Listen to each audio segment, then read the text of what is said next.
Ya. Nah, yang sedang viral beritanya begini, Bapak Ibu. Vaksin COVID digunakan untuk menyuntikkan sebuah microchip katanya. Untuk apa?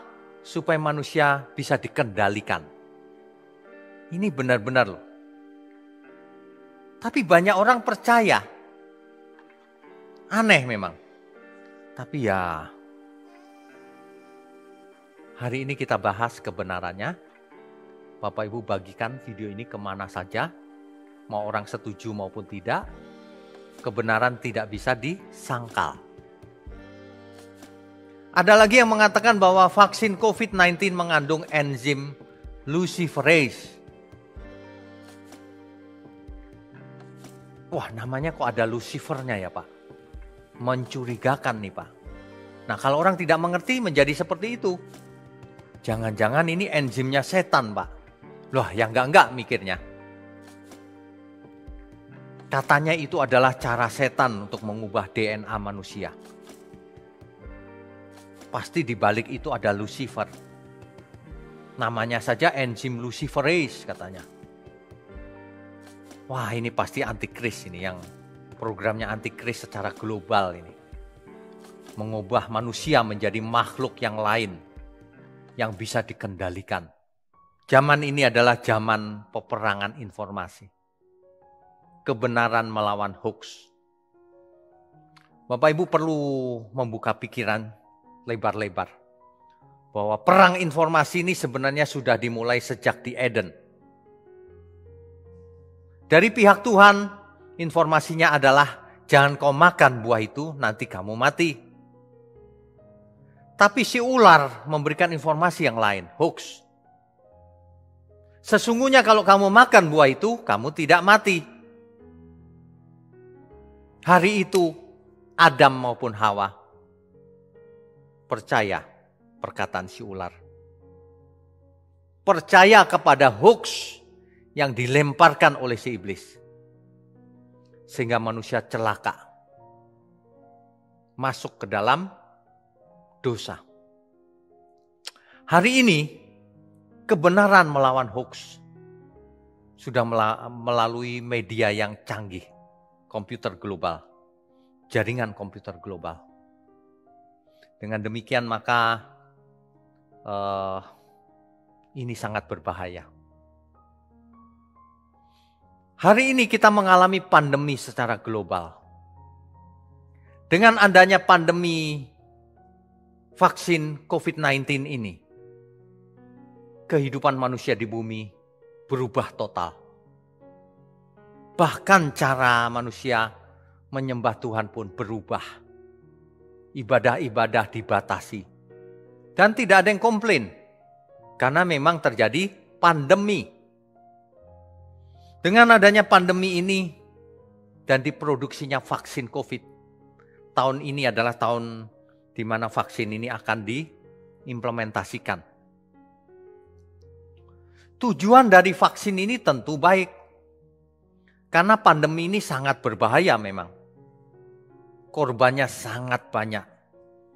Semakin hari angkanya naik terus. Naik semakin kencang di Indonesia. Bayangkan korban yang begitu banyak. Kalau tidak dilakukan vaksinasi, itu akan sangat-sangat banyak, masif korbannya.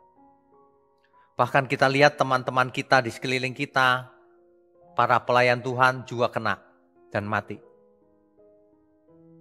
Teman-teman kita juga banyak yang kena. Kalau kita baca sosial media yang memberitakan teman kita mati kena COVID dan sebagainya. Ya, oke. Nah, untuk menghindari kematian yang masif itulah, maka diciptakan vaksin untuk melawan virus COVID-19 ini. Jadi tujuannya sangat baik untuk mengatasi pandemi ini. Tetapi ada saja berita-berita yang melawan hal itu. Yang sekarang sedang viral.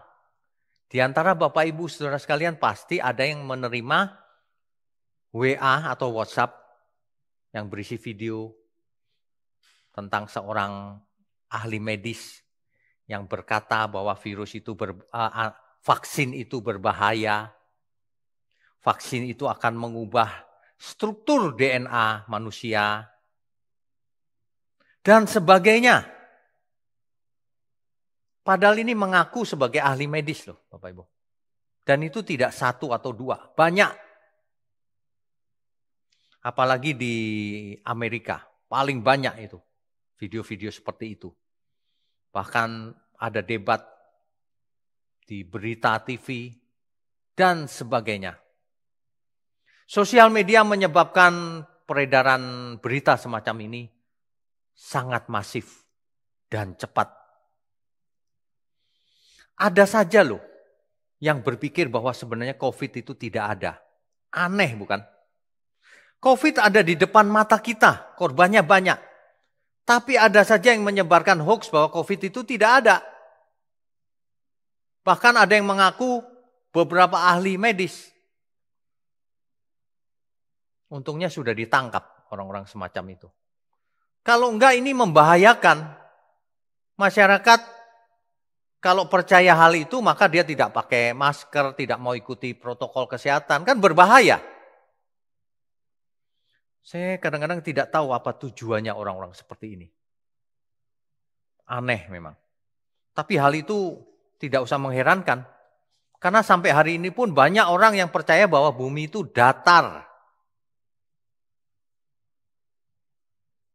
Di internet ada komunitas yang percaya bahwa bumi itu datar. Aneh bukan? Ya memang manusia banyak yang aneh. Ya. Nah, yang sedang viral beritanya begini, Bapak Ibu. Vaksin COVID digunakan untuk menyuntikkan sebuah microchip katanya. Untuk apa? Supaya manusia bisa dikendalikan. Ini benar-benar loh. Tapi banyak orang percaya. Aneh memang. Tapi ya, hari ini kita bahas kebenarannya. Bapak Ibu bagikan video ini kemana saja, mau orang setuju maupun tidak, kebenaran tidak bisa disangkal. Ada lagi yang mengatakan bahwa vaksin COVID-19 mengandung enzim luciferase.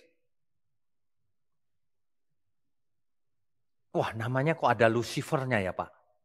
Mencurigakan nih Pak. Nah kalau orang tidak mengerti menjadi seperti itu. Jangan-jangan ini enzimnya setan Pak. Loh, yang enggak mikirnya. Katanya itu adalah cara setan untuk mengubah DNA manusia. Pasti di balik itu ada Lucifer. Namanya saja enzim luciferase katanya. Wah, ini pasti antikris ini yang programnya antikris secara global ini. Mengubah manusia menjadi makhluk yang lain yang bisa dikendalikan. Jadi yang beredar itu begini Bapak Ibu. Vaksin itu disuntikkan ke manusia. Itu ada maksud terselubung katanya. Karena bentuknya itu enzim, maka akan menyatu dengan tubuh manusia. Sehingga tidak dapat dibatalkan. Tidak dapat diambil lagi. Kalau chip masih bisa diambil. Tapi kalau itu berupa enzim menjadi satu. Dengan DNA manusia tidak bisa dibatalkan, tidak bisa diambil lagi. Bahkan mengubah struktur DNA manusia. Manusia bisa menjadi makhluk yang lain. Sehingga tidak bakal selamat karena akan ditolak Tuhan. Nah ini yang berbahaya ini. Bisa-bisanya membuat cerita seperti itu. Manusia nanti akan dikendalikan oleh NWO katanya. New World Order. Pemerintahan dunia yang baru. Ini pasti 666 antikris. Dari dulu yang dibicarakan itu terus. Meskipun tidak ada buktinya. Apalagi hari ini dihubungkan dengan Bill Gates dan sebagainya. Dan banyak orang percaya loh hal itu. Saya juga bingung mengapa demikian. Padahal mereka tidak punya bukti. Mereka hanya mendengar berita di TV. Mereka hanya mendengarkan orang-orang kelompok tertentu secara sepihak. Tidak memeriksa kebenarannya. Tidak memeriksa di website-website yang memang secara official, yang bisa dipercaya. Jadi saya ulang sedikit, bahwa kata Lucifer itu sebenarnya tidak ada di Alkitab. Coba Bapak Ibu periksa Alkitab Bapak Ibu. Ada nggak kata Lucifer? Tidak ada. Dalam teks asli Alkitab, Perjanjian Lama bahasa Ibrani, ketika diterjemahkan ke dalam bahasa Yunani menjadi apa yang disebut dengan Septuaginta, tidak ada kata Lucifer. Perjanjian baru yang ditulis dalam bahasa Yunani juga tidak ada kata Lucifer. Yang ada adalah kata Satan. Nah, kalau Satan ada, kalau Lucifer tidak ada di Alkitab. Ya, itu perlu diketahui. Alkitab teks asli memakai kata bintang timur atau Helel. Helel ini menunjuk secara harafiah atau literal pada planet Venus. Secara figuratif menunjuk kepada makhluk yang jahat. Tapi artinya bagus, Helel itu. Bintang timur atau pembawa cahaya. Nah, kita perlu stick pada Alkitab. Taat ketat terhadap Alkitab. Apa benar kata Helel itu diterapkan hanya pada setan? Atau bintang timur itu. Ya. Oke. Jadi sebenarnya kata Lucifer ini hanya muncul ketika Alkitab mulai diterjemahkan ke dalam bahasa Latin. Yaitu Alkitab Vulgata.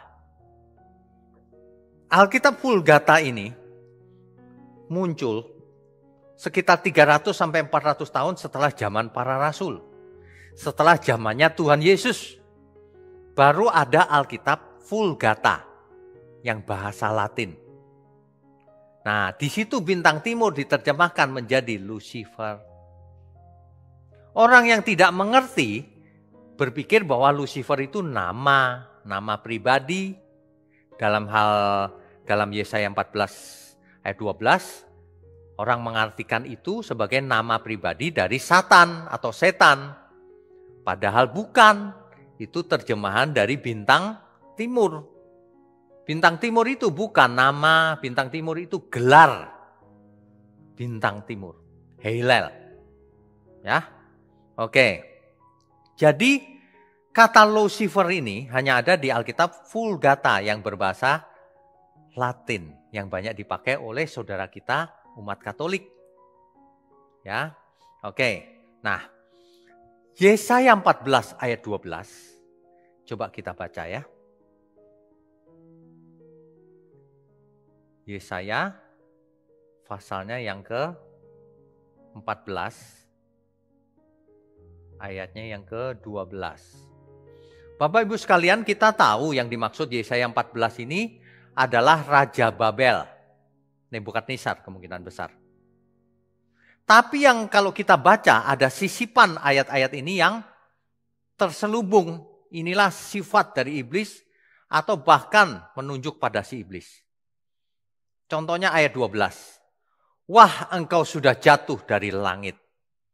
Hai bintang timur putra fajar. Engkau sudah dipecahkan dan jatuh ke bumi. Hai yang mengalahkan bangsa-bangsa. Bintang timur di sini, gelar ini. Dalam teks asli Helel, dalam Alkitab Vulgata dipakai kata Lucifer. Dalam Yesaya 14 ayat 12 ini menunjuk kepada makhluk surgawi yang jatuh. Makhluk jahat itu, yaitu Satan, yaitu si iblis. Ya. Dalam Yesaya 14 ayat 12. Apakah kata Lucifer di Vulgata selalu menunjuk pada setan? Ternyata tidak. Kita baca Wahyu 22 ayat 16. Wahyu 22 ayat 16. Perhatikan Bapak Ibu, kita harus jujur kalau mau belajar kebenaran. Setuju ya? Coba kita baca Wahyu 22 ayat 16. Aku, Yesus. Aku di situ siapa? Yesus. Nanti dibaca sendiri. Aku, Yesus, telah mengutus malaikatku untuk memberi kesaksian tentang semuanya ini kepadamu. Bagi jemaat-jemaat. Aku adalah tunas, yaitu keturunan Daud. Aku di situ siapa? Yesus. Bintang timur yang gilang, gemilang. Perhatikan, siapa bintang timur yang gilang gemilang? Yesus. Tuhan Yesus sendiri yang mengaku, aku Yesus. Bintang timur yang gilang gemilang. Bintang timur tadi siapa? Dipakai kata Lucifer.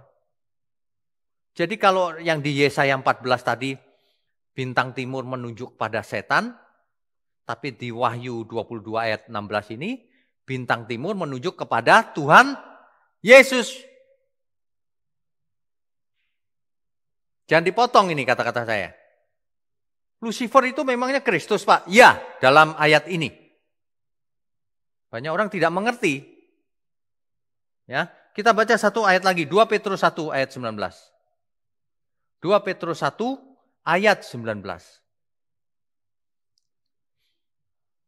Coba Bapak Ibu periksa Alkitab kalau tidak percaya.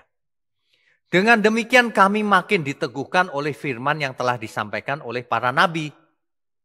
Alangkah baiknya kalau kamu memperhatikannya sama seperti memperhatikan pelita yang bercahaya di tempat yang gelap sampai fajar menyingsing. Dan bintang timur terbit bersinar di dalam hatimu. Bintang timur di sini, kalau kita cek Alkitab Vulgata, diterjemahkan menjadi Lucifer. Bayangkan, kamu ya seperti bintang timur atau Lucifer, sampai Lucifer terbit bersinar di dalam hatimu. Kalau orang tidak mengerti, oh jangan Pak, itu setan, begitu. Padahal Lucifer itu bukan nama, gelar. Bintang timur yang sebenarnya itu Kristus, yang pantas disebut pembawa cahaya.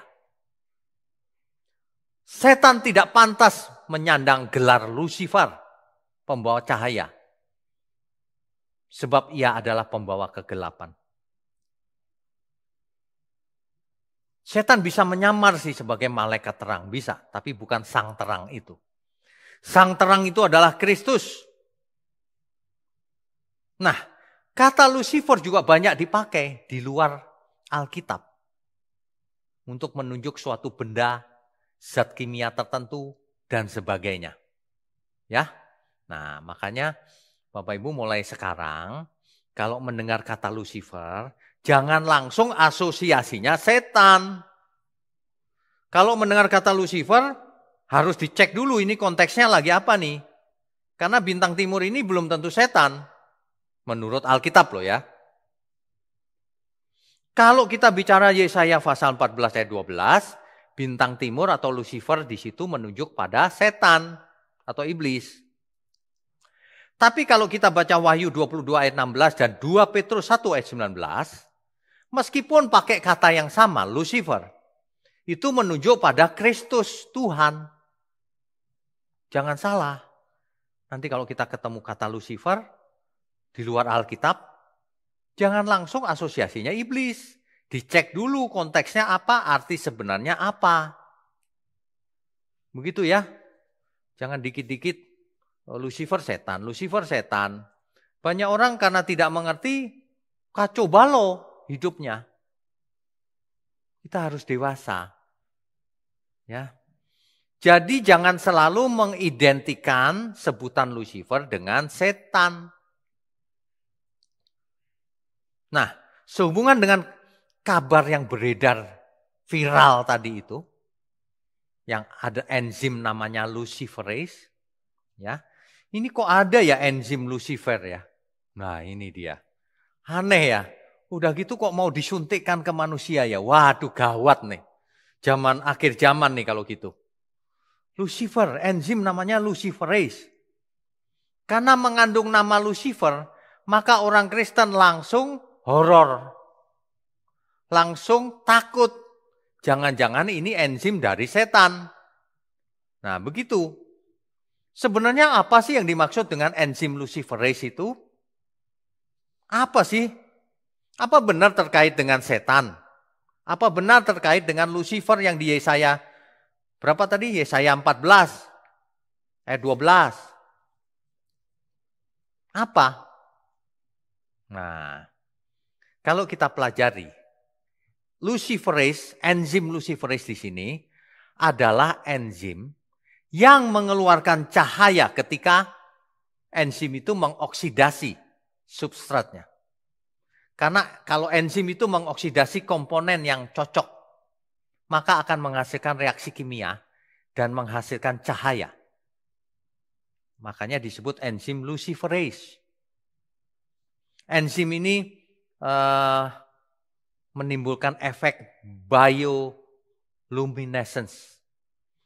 Proses tadi itu disebut bioluminescence, yaitu proses emisi cahaya, pancaran cahaya oleh organisme hidup. Ya. Jadi apa yang terjadi dengan kunang-kunang?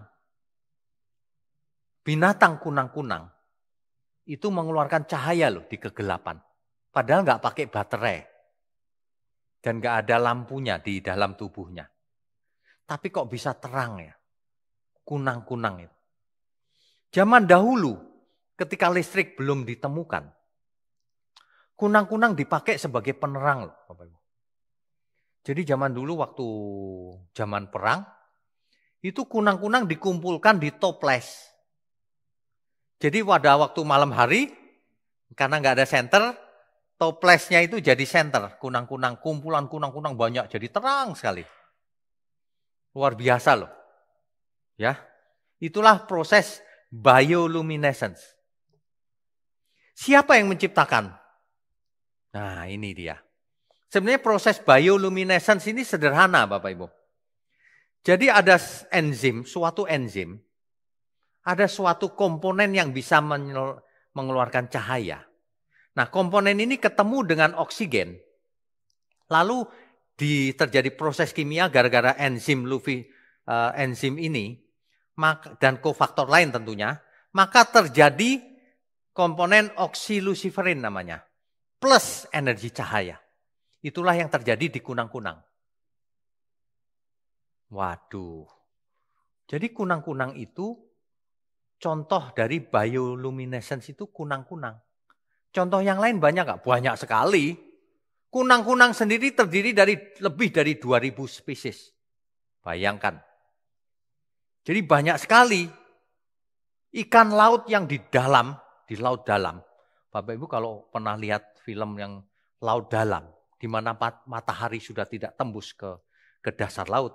Di sana banyak ikan-ikan terang pakai lampu. Seolah-olah pakai baterai. Di sana ada binatang aneh-aneh yang terang semua di dasar laut. Itulah bioluminescence. Itulah enzim luciferase. Jangan bicara di dasar laut banyak setan ya Pak. Di pojokan itu ada kunang-kunang, ada setan. Ini orang-orang aneh ini memang. Nggak mengerti tapi asal bicara. Ada lagi, ada jamur juga banyak yang terang. Bakteri mengeluarkan cahaya. Waduh. Jadi enzim luciferase ini sudah ada di alam. Terjadi secara natural. Bahkan Tuhanlah yang menciptakan enzim luciferase. Tuhan yang menciptakan enzim luciferase. Enzim yang bisa mengoksidasi suatu substrat lain kemudian menghasilkan cahaya. Itu Tuhan yang menciptakan proses bioluminescence itu. Jangan dihubungkan dengan setan, tidak ada hubungan. Meskipun pakai kata Lucifer. Kita tahu bahwa Lucifer tadi bisa berarti setan, bisa berarti Kristus, bisa berarti yang lain lagi. Tergantung dari konteks. Ya, Bapak Ibu sekalian. Lalu kenapa namanya Luciferase, Pak? Emang kenapa kalau namanya Luciferase, saya tanya. Lucifer bukan setan artinya, pembawa cahaya. Cocok kan? enzim ini justru menghasilkan cahaya. Light bearer, pembawa cahaya yang menghasilkan cahaya. Kunang-kunang itu menghasilkan cahaya. Dan kunang-kunang itu tidak ada hubungan dengan setan. Bukan diciptakan oleh setan, bahkan diciptakan oleh Tuhan kita. Nama Luciferase diberikan oleh seorang farmakolog Prancis di akhir abad 19. Namanya Raphael Dubois. Ia melakukan eksperimen. Ternyata suatu enzim itu bisa mengoksidasi komponen yang bisa menghasilkan cahaya. Maka ia memakai nama Lucifer untuk enzim itu. Karena Lucifer artinya pembawa cahaya. Bukan artinya setan, bukan. Sedangkan komponen yang bisa menghasilkan cahaya ini dinamakan luciferin. Ya, luciferin. Luciferin ketemu luciferase, menghasilkan cahaya. Begitu artinya. Jelas ya Bapak Ibu ya. Jadi bicara soal hal ini bukan bicara soal setan. Enzim ini dapat dibuat di laboratorium. Kalau di alam Tuhan yang menciptakan. Tapi kalau di laboratorium manusia yang ciptakan. Kenapa manusia mau menciptakan hal ini? Ini sebenarnya ajaib loh. Banyak orang tidak mengerti. Kunang-kunang itu bisa menghasilkan cahaya yang begitu terang. Tapi tidak menghasilkan panas loh. Perhatikan kalau manusia membuat lampu. LED sudah lumayan. Dulu lampu itu panas sekali kalau kita pegang. LED kalau kita pegang masih ada panasnya. Jadi untuk menghasilkan cahaya biasanya ada energi sampingan, energi panas namanya.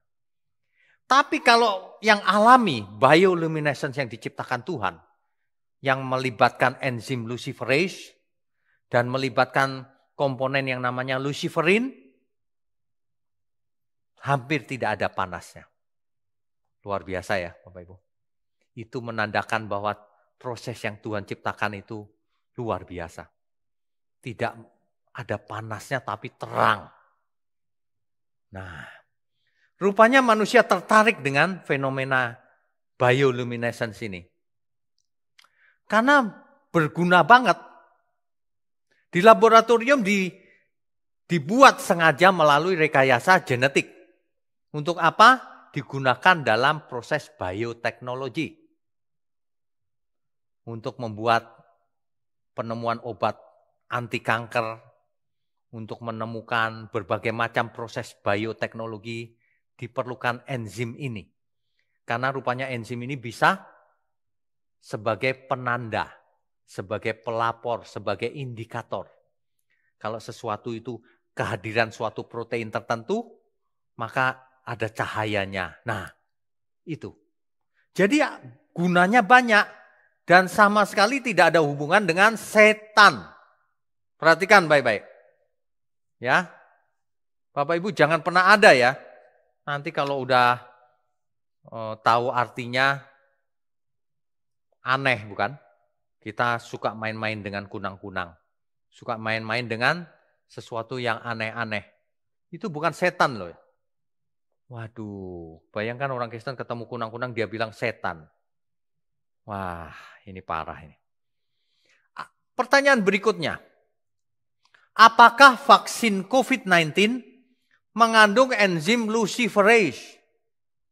Ada nggak kandungan luciferase di dalamnya?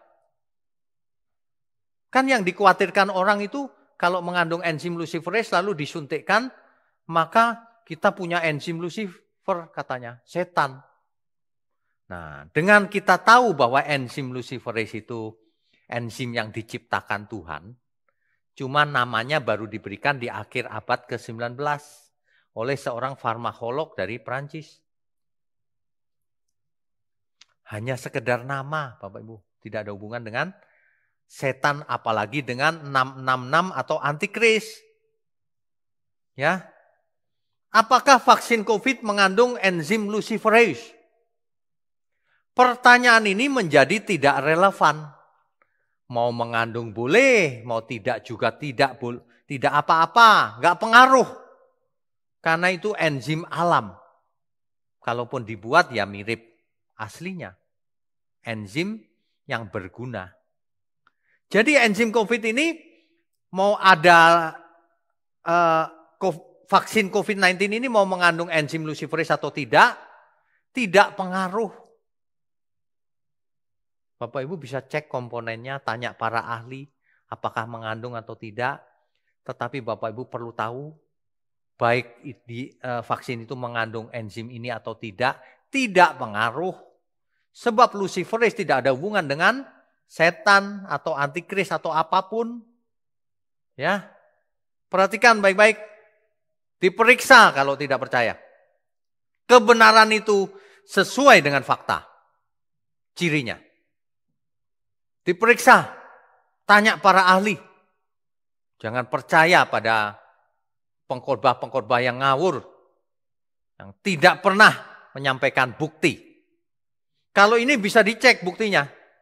Coba kunjungi website-website yang membuktikan bahwa mendeteksi adanya hoax atau tidak. Coba hubungi periset-periset ahli-ahli bioteknologi, ahli-ahli rekayasa genetik.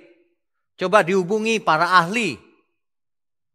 Jangan dengarkan orang yang tidak ahli tapi ngawur. Membuat dunia menjadi kacau. Banyak jemaat menjadi ketakutan. Ya. Dan yang jelas itu membodohi. Sebab kalau itu luciferase itu adalah setan, maka dunia ini banyak setan. Di dasar laut ada jamur, ada bakteri yang terang. Itu enzim luciferase itu. Kunang-kunang banyak berterbangan. Enzim luciferase dan itu bukan setan. Ya. Oke. Hari ini vaksin yang dibuat di Amerika jenis mRNA itu benar-benar sedang dibicarakan rame di sana. Viral. Dikatakan akan mengubah struktur DNA manusia. Ada videonya lagi, animasi. Waduh. Ada banyak tenaga medis yang menolak vaksin di Amerika. Kalau Bapak Ibu mengerti sebenarnya ini ada hubungan dengan politik juga. Kita tidak akan bahas itu, soal politik dan sebagainya. Tetapi saya sarankan Bapak Ibu tidak usah ikut-ikutan mengimpor. Apalagi kalau berita ini dijadikan teologi. Teologi abal-abal. Teologi micin itu namanya. Kebanyakan makan micin. Makanya dikit-dikit dihubungkan dengan setan. Dikit-dikit dihubungkan dengan setan. Ada kata Lucifer, maka dibilang ada hubungan dengan setan. Tidak ada. Lucifer artinya pembawa cahaya. Ya, cuma di Yesaya 14 ayat 12 memang itu menunjuk kepada setan Lucifer. Tapi di ayat yang lain itu menunjuk kepada Yesus bahkan. Di Wahyu 22 ayat 16 dan 2 Petrus 1 ayat 19. Dicek aja sendiri kalau tidak percaya. Ya. Oke. Nah, terus manusia juga takut kalau disuntik vaksin ini jangan-jangan nanti saya bisa dikontrol, Pak, menjadi robot. Menjadi makhluk yang lain dan tidak bisa selamat. Nah, Bapak Ibu perlu saya ingatkan, tidak ada satupun faktor di luar kita yang bisa menyebabkan keselamatan kita bisa hilang. Tidak ada. Satu-satunya yang bisa menghilangkan keselamatan kita, yang bisa membinasakan kita adalah kita sendiri. Karena merespon salah terhadap Tuhan. Karena tidak mengasihi Tuhan maka tidak selamat. Karena tidak mau bertobat maka tidak selamat. Karena tidak mengenal Allah maka tidak selamat. Tapi kalau karena perbuatan orang lain, tidak mungkin keselamatan kita bisa hilang. Nah, jadi ada banyak hoax yang beredar dalam hal vaksin ini. Masa kalau orang disuntik vaksin lalu tidak selamat gara-gara menjadi makhluk yang lain? Satu kesalahannya, itu tidak ada itu yang mengubah DNA, struktur DNA itu. Nanti dibuktikan perkataan saya. Nanti dibuktikan sendiri dengan berjalannya waktu.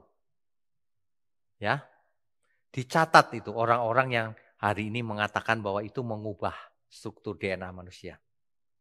Nanti kalau ternyata dia bohong, Bapak Ibu baru tahu. Ternyata bisa bohong ya. Bisa, siapapun bisa bohong. Dicatat baik-baik. Itu hoax. Meskipun meyakinkan, buat filmnya, animasinya, disampaikan oleh dokter ahli medis dan sebagainya. Waduh, hari ini pengkhotbah pun banyak yang ngaco.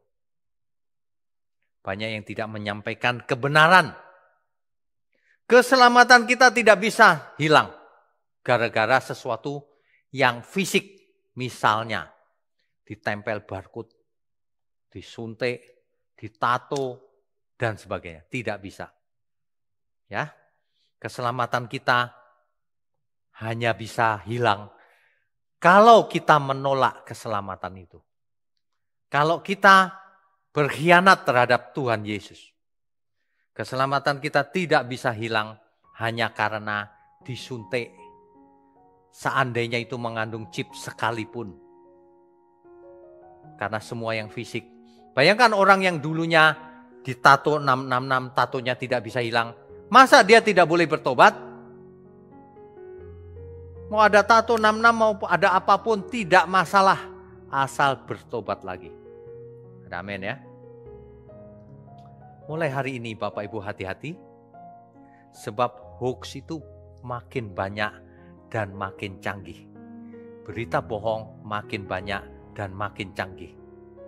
Berita bohong melanda semua bidang. Bidang kesehatan, termasuk firman Tuhan. Waduh, hoax itu luar biasa loh. Merambah ke semua bidang. Dan semua orang, herannya termasuk pengkhotbah-pengkhotbah, berani mengkhotbahkan hoax. Menakut-nakuti jemaat. Seolah-olah vaksin COVID itu benar-benar bisa mengubah struktur DNA manusia. Seolah-olah vaksin COVID itu disisipi microchip yang sangat kecil sehingga bisa dikendalikan manusianya. Sehingga menjadi alat antikris 666. Waduh, gorengan-gorengan seperti ini laris manis. Sebab menakutkan dan membawa sensasi.